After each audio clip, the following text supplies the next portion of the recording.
Andreas Hale with Sport News. I'm here with trainer, cutman for Javonte Davis, Ellis. Kenny, it's fight week. You've been preparing your whole lives for this big moment. How are you feeling right now? I feel good, man. It's like the day before Christmas, you know what I mean? Excited, can't wait and to get it over with. You say get it over with, but the fight is right around the corner. Y'all have been preparing. You've been looking at tape. You've been watching, analyzing. How good do you feel now versus when the fight was first announced? Do you feel better as much tape as you watched of Ryan and preparing Javonte for this moment? Yeah, I done watched over 80 hours of tape, man, and it's like second nature. I know what he's going to do before he do it. Well, we know he's going to do the left hook. That's all. That's what we've talked about. But how much have you prepared for the other things that Ryan does, and what does he do well? The casual fans, that's all they know is the left hook. But as a coach, he got a little bit more than the left hook, so I don't think we sleeping on him, you know. He got some things going on with the right hand, but anything he do, we're going to capitalize on it.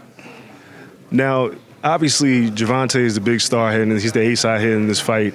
It reminds me of a fight once upon a time between Floyd Mayweather and Diego Corrales, where Diego Corrales had the height and the reach. Floyd was a smaller man. People thought it was a 50-50 fight, and then Floyd blew Diego out. Do you think that's possible that could happen on Saturday night? I'll tell everybody, if you don't know how to use it, height don't fight. It's just a distance from the feet to the top of your head. Tank is very smart, and because he's a smaller man doesn't mean it's a disadvantage, you know what I mean?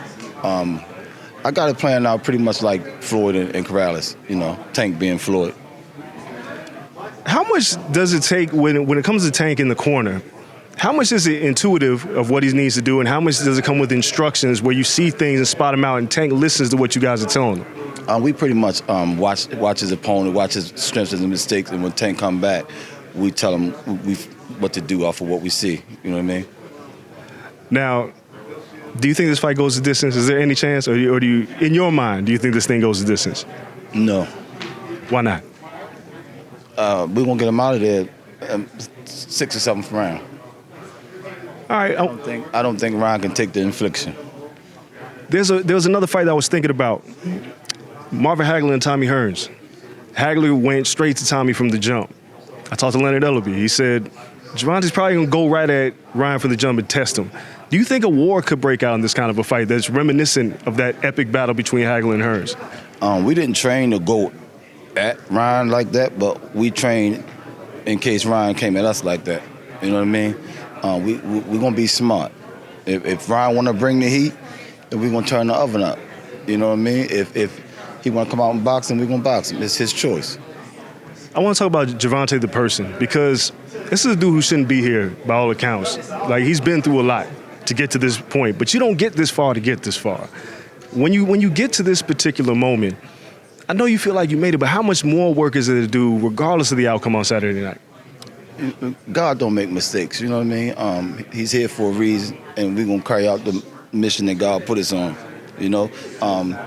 He's showing the people that's coming behind him that if you stick with it, put your mind to it, you can go all the way. And once we do that, the mission complete, you know? I know you had to see on IG Live when Ryan and Javonte were talking about betting their whole purse. What were your thoughts when you heard those two going back and forth about it? Because they're in for a lot of money. Do you really got to bet your whole purse on this fight? If you really believe in yourself, bet the purse. We believe, you know? And we willing to bet. Has Ryan said anything? Have you heard anything back? He said he was going to bet, but did he really mean it? You know, he just talking for the audience. We mean it. We want to put the whole purse on it.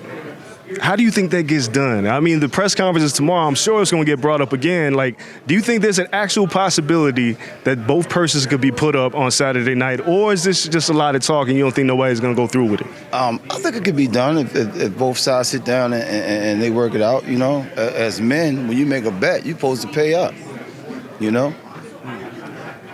I want to ask you just one of my last questions. Tank is a big star.